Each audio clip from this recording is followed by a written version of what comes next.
आपका एक रोस्टर विधि होता है जिसको कहते हैं टेबुलर फॉर्म। कौन सी फॉर्म कहते हैं? Tabular form. सर स्टैंड पे भी होगा। और दूसरा विधि होता है समुच्चय निर्माण विधि जिसको कहते हैं सेट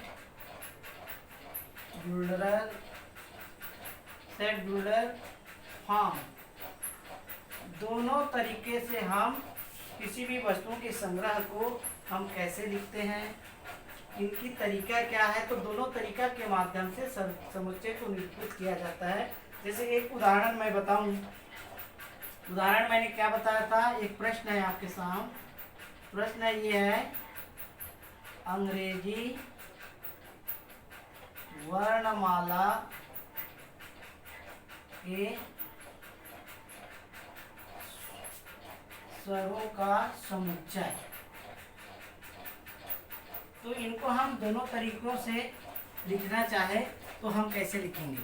रोस्टर विधि में हम क्या करेंगे? समुच्चय को निरूपित करने के लिए अंग्रेजी के बड़े अक्षर ए से शो करते हैं। ए से शो करने के बाद रोस्टर फॉर्म के लिए कोष्ठक का निर्माण किया जाता है, सर्पाकार कोष्ठक में लिखा जाता है। अब ये प्रश्न है अंग्रेजी वर्णमाला के स्वरों का समुच्चय। तो समुच्चय के लिए ए हो गया। अब अंग्रेजी वर्णमाला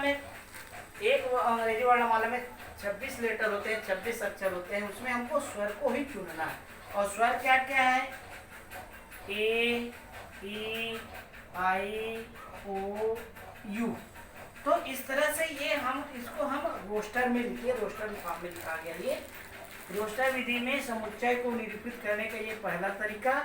दूसरा तरीका समुच्चय निर्माण विधि में हम कैसे करते हैं, इसी को समुच्चय निर्माण विधि में, समुच्चय निर्माण विधि के लिए जितना भी अवयव रहता है वो समान गुण को प्रदर्शित करता है। ए भी स्वर है, ई भी स्वर है, आई भी स्वर है, ओ भी स्वर है, यू भी स्वर है, सभी स्वर है।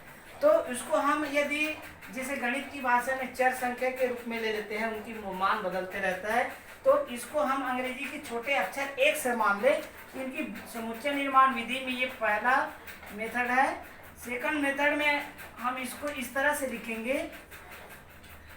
चलिए वी फॉर वाइल होता है, तो वी मान लिए स्वरों के समुच्चय, और ये हो जाएगा एक्स, जहाँ एक्स अंग्रेजी वर्ण माला के स्वर है।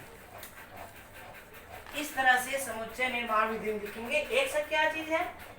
अंग्रेजी वर्णमाला के सभी स्वर है। ए भी है, ई भी है, आई भी है, ओ भी है, यू भी है।